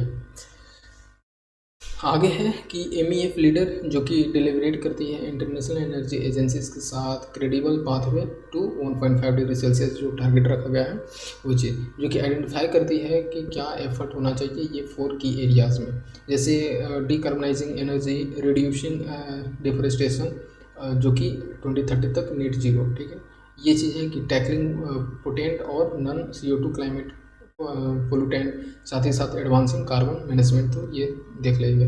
इन्हांस करना nature based solution for and accelerate climate transformation partnership, तो इनेट ये इम्पोर्टेंट है। इनेट पार्टनरशिप किससे रिलेटेड है, तो यहाँ पे ऐसे पूछा जाता है। तो इनेट जो enhancing nature based solution for and accelerated climate transformation, ये इसमें है कि 6 न्यू कंट्रीज और साथ ही साथ UN इन्वायरमेंट प्रोग्राम जो कि ज्वाइन किए हैं इनेट पार्टनरशिप रिसेंटली हाल ही में, तो इस कारण से ये न्यूज में है। तो इसमें ये पूछा जाएगा कि इंडिया इसका मेंबर है कि नहीं, तो इंडिया मेंबर इसका नहीं है इनेट का। तो आगे देखते हैं कि ये लॉन्च किसने किया, तो ये जर्मनी और इजिप्ट ने, ठीक है, IUCN के साथ मिलकर। ये कब, तो COP27 में, तो इसमें थोड़ा सा IUCN का भी रोल है। एंड विच टुक प्लेस शर्म el शेख, जो कि बताया जा रहा है कि COP27 जो था शर्म el शेख में हुआ 2022 में इजिप्ट में। इसका एम क्या है कि ये कोऑर्डिनेट करना ग्लोबल एफर्ट को एड्रेस करना, ठीक है, क्लाइमेट चेंज से रिलेटेड, और साथ ही साथ land ecosystem degradation and biodiversity loss को लेकर के जो भी नेचर बेस्ड सॉल्यूशन है उसको प्रोवाइड करना, इसमें एक कोऑर्डिनेशन करके इसमें एम रखा गया है इनेट में। तो ये सारे ऐसे ऐसे कंट्रीज मिलेंगे तो अच्छा रहेगा स्टेप। आगे देखते हैं global research alliance on agriculture green house gases, ठीक है। इस पर क्या है कि न्यूजीलैंड मिनिस्टर्स रिसेंटली जो है इनवाइट किए गए इंडिया को इनवाइट किया, ठीक है। ये जो न्यूजीलैंड के मिनिस्टर्स जो थे, और उनमें उनको बेसिकली GRA को ज्वाइन करने के लिए। और इसमें GRA में क्या है कि रिसर्चेज जो होते हैं, और researches on based on the mitigation of climate changes, ठीक है। और जो भी ऐसे एग्रीकल्चर पे इम्पेक्ट पड़ रहे हैं वो सारी चीज़ को बेसिकली टैकल करने के लिए, वैसे रिसर्च को शेयर करने के लिए ये इंडिया को इनवाइट किया। तो किसने, तो न्यूजीलैंड ने किया। लॉन्च कब किया गया था, जानने का बात यह है कि global research alliance agriculture green house gases, तो ये 2009 में किया गया था। और इसमें इसका मेन एम ये था कि इंटरनेशनल कोऑपरेशन एंड इन्वेस्टमेंट को प्रमोट करना, ठीक है। और ये किस फील्ड में, तो रिसर्च के फील्ड में, कि ताकि जो भी ऐसे एग्रीकल्चर पे जो इफेक्ट पड़ रहे हैं ग्रीन हाउस गैसेस इमिशंस का, उसको टैकल करने के लिए। इसका एम क्या था, उद्देश्य क्या था, तो ये डिपेंड करना है। और साथ ही साथ जो मिटिगेशन रिसर्च एफर्ट जो है पूरे अभी एग्रीकल्चर फील्ड में देखे, या फिर एग्रीकल्चरल फील्ड से रिलेटेड कोई भी ऐसे सेक्टर देखे, बात करते हैं पैडी में, ठीक है, क्रॉपिंग में, लाइव स्टॉक में, तो ये सारी चीज़ में जो है उसको मिटिगेशन को और उसमें रिसर्च प्रोवाइड करना, ये चीज़ इसमें इसका मेन उद्देश्य था। ये जो करेंटली अगर बात करते हैं तो 67 मेंबर कंट्रीज जो हैं, जो जिसमें कि इंडिया भी मेंबर इसका है GRA का। अब देखते हैं कंपाला मिनिस्ट्रियल डिक्लेरेशन, ये क्या है, ये इंपॉर्टेंट मुझे लगता है कि Kampala ministerial declaration related to, तो इसमें जो है लगभग 48 अफ्रीकन कंट्रीज जो हैं इन्होंने एग्री किया है कि कंपाला डिक्लेरेशन को, जिसमें कि माइग्रेशन हो गया, इन्वायरमेंट एंड क्लाइमेट चेंज जिसका कि ये हुआ, तो इसको एडप्ट करने के लिए तो कितने, तो 48 अफ्रीकन कंट्रीज ने इसको साइन किया है। KDMECC Kampala declaration on migration, environment and climate change को साइन किया है। इसका एम क्या है, ये जैसे कि ह्यूमन मोबिलिटी और क्लाइमेट चेंज जो भी जैसे एक जगह से दूसरी जगह कंटिनेंट में होते हैं, तो उसको उसमें एक नेक्सस प्रोवाइड करना, इसका एड्रेस करना, ठीक है। तो उस नेक्सस को एड्रेस करना है बेसिकली इसमें रखा गया है। तो ये डिक्लेरेशन जो है ये इन्हांस करती है कोऑपरेशन, जिसमें कि एक 5 एरियाज़ कंसर्न है। तो उसमें क्या है कि ये इसमें प्रोग्रेसिव डिजर्टिफिकेशन और लैंड डिग्रेडेशन को टैकल करने के लिए इसमें इसका एम रखा गया है कंपाला मिनिस्ट्रियल डिक्लेरेशन का।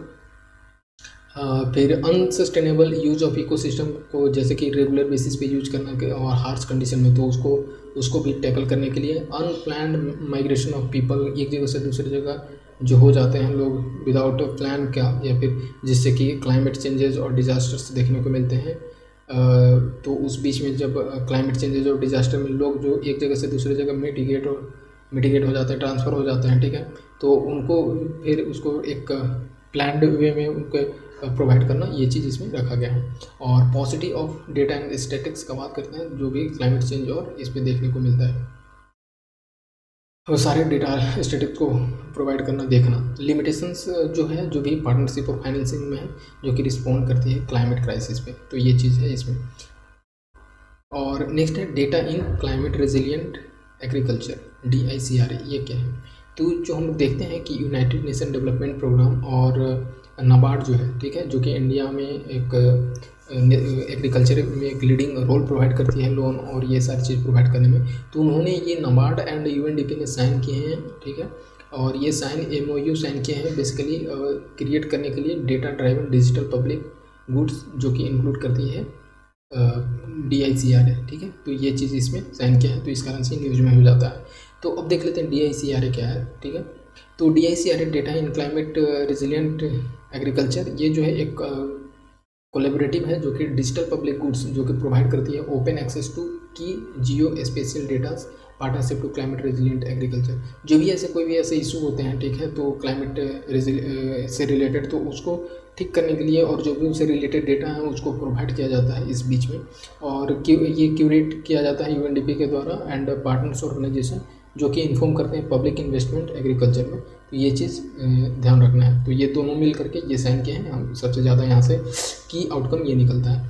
कुल कोलिशन क्या है? कुल कोलिशन आपको पता है कि इसमें जो है अभी इंडिया ने शायद नहीं टारगेट लिया, मैंने जैसे कि भी देखा। तो इसमें देखते हैं कि UNEP जो है ये कुल कोलिशन लाई है, ठीक है। तो ये पूछा जा सकता है कि कुल कोलिशन किसका पार्ट है, तो UNEP का। और उसने रिलीज़ किया ग्लोबल कूलिंग वॉच रिपोर्ट 2023, जो कि जिसका जो थीम था बोल सकते हैं कि कीपिंग इट चिल, ठीक है। तो how to meet cooling demand while cutting emissions, ठीक है। तो बेसिकली क्या है कि इस वजह से ऐसा बोला जा रहा है कि कूल रखने के लिए तो वैसे सारे चीज़ जो एजेंट होते हैं जिसमें बेसिकली यूज किया जाता है ओजोन डिप्लीशन एजेंट का, ठीक है। तो वो सारी चीज़ आ जाता है जो कि कुल में, लेकिन हम लोग को क्लाइमेट चेंज को भी टैकल करना है, ग्लोबल वार्मिंग को भी कम करना है। तो ऑब्वियस सी बात है, जो कूलिंग में यूज हो रहा है जो कंपोनेंट, उसको कम करना होगा। तो उसको कैसे, उसका क्या अल्टरनेटिव लिया जाएगा, ठीक है। और फिर भी हम लोग को चिल रखना है और वो सारी चीज़ को हटा करके, तो उस बेसिस पे ये रिपोर्ट रिलीज़ किया गया, ग्लोबल कूलिंग वॉच रिपोर्ट, और ये UNEP के द्वारा। तो ये release to support global cooling pledge और कुल कोलिशन, इसके लिए ये रिपोर्ट रिलीज़ किया गया। देख लेते हैं कुल कोलिशन के बारे में। तो ये किसने लॉन्च किया, तो UNEP ने। और फर्स्ट ग्लोबल कॉन्फ्रेंस जो हुआ था, ये बेसिकली ये जो 2030 एजेंडा जो है, ठीक है, for sustainable development goal and Paris agreement में, तो उस जो भी ऐसे टारगेट लिए जाते हैं, तो उसमें सिनर्जी प्रोवाइड करने के लिए ये पहला ग्लोबल कॉन्फ्रेंस था जो कि UNEP ने लॉन्च किए थे। तो ये जो ग्लोबल नेटवर्क का बात करते हैं, ग्लोबल नेटवर्क ऑफ पार्टनर्स, जो कि प्रोवाइड करती है efficient climate friendly cooling for all. तो ये एक तरह से ग्लोबल नेटवर्क है, ठीक है। वैसे सारे पार्टनर को जो कि ग्लोबल प्रोवाइड करते हैं इफिशिएंट क्लाइमेट फ्रेंडली कूलिंग, ये चीज़। अब देखते हैं FAO action plan. FAO action plan क्या है, जो कि 2022-25। तो इसमें एक और चीज़ में हम लोग को छूट रहा था कि इंडिया इज़ अ पार्टनर। तो इंटरनेशनल सोलर अलायंस, ये सही है, international solar alliance is a partner, जिसमें कि इंडिया जो है, ये चीज़। आगे देखते हैं कि FAO एक्शन प्लान ये क्या है। तो फूड एग्रीकल्चर ऑर्गेनाइजेशन जो है ये लॉन्च की है, लॉन्च एक्शन प्लान, ठीक है, जो कि इम्प्लीमेंट करना है FAO स्ट्रेटजी जो क्लाइमेट चेंजेस से रिलेटेड है, ठीक है। वो टारगेट रखा गया है 2022-2031। इसमें स्ट्रेटजी क्या है कि ये जैसे कि एग्री फूड सिस्टम जो होता है sustainable, inclusive, resilient and adaptive to climate change, वो सारे स्ट्रेटजी को इसमें इनिशिएट किया गया है। साथ ही साथ अगर देखें कि अभी हाल में तो जो ग्लोबल एग्री फूड सिस्टम है वो रिस्पॉन्सिबल है वैसे सारे third total green house gas emissions में। तो ये चीज़ हम लोग को देखना था। FAO एक्शन का बात करते हैं तो ये बेस्ड होता है 3 पिलर पे, जो कि स्ट्रेंथन प्रोवाइड करती है global and regional climate policy and governance में, और साथ ही साथ developing countries capacities for climate action, और स्केल करती है क्लाइमेट एक्शन ऑन ग्राउंड। तो ये चीज़ समझना। अब एक बहुत ही ज़्यादा इम्पोर्टेंट है क्लाइमेट चेंज परफॉर्मेंस इंडेक्स 2024, ठीक है।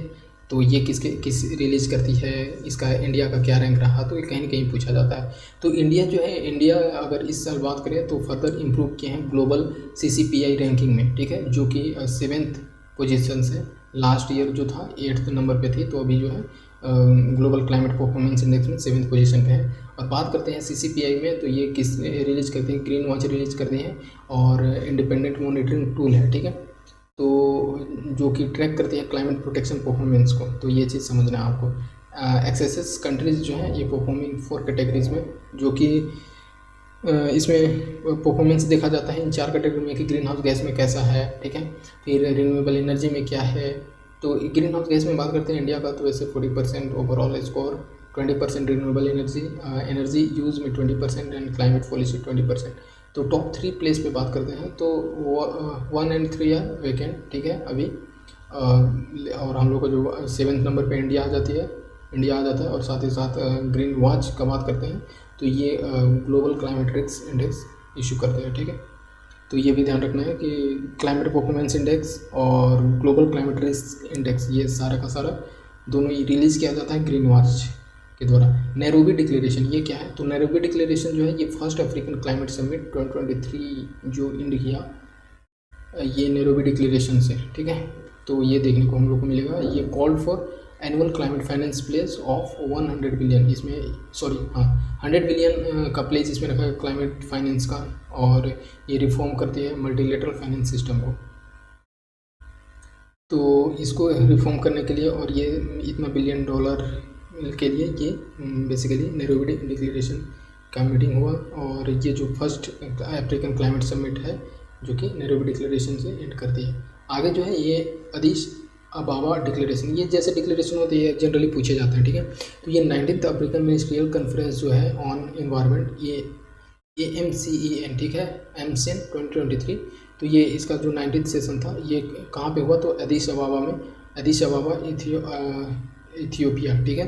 तो और ये इस डिक्लेरेशन में ये लॉन्च किया गया और ये इसमें प्रायोरिटाइज किया गया कि वाइड रेंजिंग एक्शन जो भी है वैसे क्लाइमेट चेंजेस से रिलेटेड है, जैसे कि plastic pollution, marine protection, land degradation और न्यूट्रल कैपिटल, ये सारी चीज़ ये साइन किया गया 54 अफ्रीकन नेशंस के द्वारा।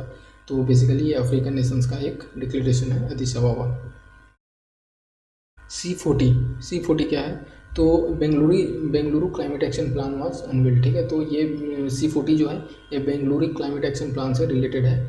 और ये जो इस लाइन पे जो कि सिटी कमिटमेंट करती है C40 सिटीज़ एंड दिल्लीज का जो कुछ ऐसे सिटी ऑफ लैक प्रोजेक्ट, और ये सारे जो कि इस मीट में डिस्कस किए गए, ठीक है। तो इसमें हम लोग आगे देखते हैं क्या क्या इसमें खास है। तो इसमें पूछा जा सकता है कि जो है सिटीज़ ऑफ लेक प्रोजेक्ट और 3I मॉडल जो है वो किसका है, तो दिल्ली का है, ये ध्यान रखिएगा। तो दिल्ली का जो है ये इनिशिएटिव जो है ये क्लाइमेट चेंज को लेकर के हमेशा से ऐसे रहा है, बट ऐसा कोई इम्प्रूवमेंट दिखता नहीं है, पोल्यूशन तो मेंटेन रहता ही है। तो दिल्ली का जो 3I मॉडल जो है ये डिज़ाइन किया गया इलेक्ट्रिक व्हीकल के लिए, और ये फोकस करती है इंक्लूजन, इंसेंटिवाइजेशन एंड इनोवेशन पे। तो 3I मॉडल जो है ये दिल्ली से है और ये इलेक्ट्रिक व्हीकल से के लिए डिज़ाइन किया गया, ठीक है। तो ये चीज़ ध्यान में रखना है। C40 जो है ये एक ग्लोबल नेटवर्क है और इसमें बात करते हैं तो 100 मेयर्स जो हैं पूरे कंट्री से, ये जो भी जैसे सिटीज़ के जो मेयर रहते हैं उसमें पार्टिसिपेट करते हैं और ये यूनाइट होकर के एक्शन कन्फ्रंट क्लाइमेट क्राइसिस पे बात करते हैं, ठीक है। तो C40 जो है ये ग्लोबल नेटवर्क है लगभग 100 मेयर का पूरे वर्ल्ड के लीडिंग सिटीज़ से, ठीक है। तो ये ध्यान रखिएगा। आगे जो है कि इंडिया का हम लोग देखें तो 6 इंडियन सिटीज़ जो है बात करते हैं, जैसे दिल्ली हो गए, मुंबई हो गया, चेन्नई, कोलकाता, बेंगलुरु, अहमदाबाद। तो ये पार्टी है इसकी, किसका, तो C40 का। आगे देखते हैं कि global green house gas monitoring infrastructure ये क्या है। ये लॉन्च हुआ WMO की वर्ल्ड मेट्रोलॉजिकल ऑर्गेनाइजेशन लॉन्च करती है global green house gas monitoring infrastructure. इसका एम क्या है कि ये बेटर वे प्रोवाइड करना जो कि हम लोग प्लैनेट वार्मिंग, पोल्यूशन मेजर में और साथ ही साथ इन्फॉर्म करना पॉलिसी चॉइस में। तो ये चीज़ इसका एक एम रखा गया जो कि WMO के द्वारा लॉन्च किया गया global green house gas monitoring infrastructure. तो better way of measuring planet warming, pollution provide and help inform policy choice. इसमें क्या है कि जो इंटीग्रेट करेगी वैसे स्पेस बेस्ड और surface based observing system, and ये जो है क्लैरिफाई करेंगे अनसर्टेन और green house gas emissions index के लिए। तो बेसिकली ऑब्जर्व करके उसको मिटिगेट करने के लिए ये चीज़ इसमें स्टेप बताया जाएगा और ये इसके लिए ये लॉन्च किया गया था। ये एम्बोडेड है WMO 60 year old world weather watch, ठीक है। तो और इसका जो एक्लेम ग्लोबल एटमॉस्फेयर वॉच, तो ये चीज़ इससे एम्बोडेड है। तो ठीक है, नेक्स्ट आगे देख लेते हैं। तो आज इस वीडियो में इतना ही, हम लोग नेक्स्ट वीडियो में लाएंगे क्लाइमेट मिटिगेशन एंड एडेप्टेशन। तो होप कि आपको वीडियो अच्छा लग रहा होगा, तो इसको आप इस चैनल को सब्सक्राइब कर लें एंड वीडियो को अपने दोस्तों तक शेयर करें। तो थैंक यू, मिलते हैं नेक्स्ट वीडियो में।